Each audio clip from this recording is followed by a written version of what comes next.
Ko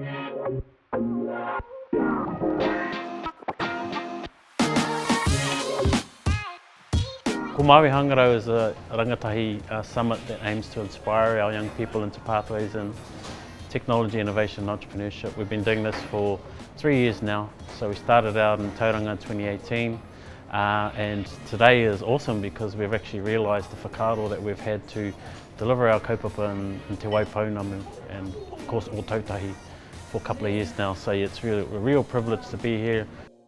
We're really privileged and honoured to be part of the Ko Māui Hagarau, he o tautahi kaupapa today, and for Vodafone it's about helping to foster digital pathways for Māori into our technology sector.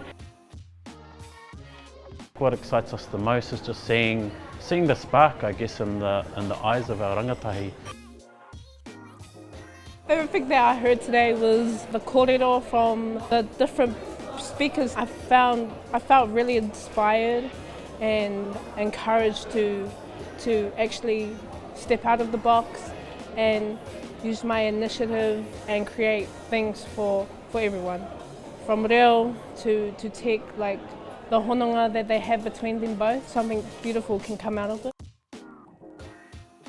What do I hope to see for our rangatahi in the next 10 to 20 years? I hope to see them as my boss. I hope they're my boss. That is the goal for this kaupapa. It's also about connecting them in with successful Māori role models, people that look like them, talk like them and have a story similar to them. If I can see someone that looks like me, that's doing a great job, that's being successful, then I can be that successful person as well. So that's what it's all about for us at the end of the day.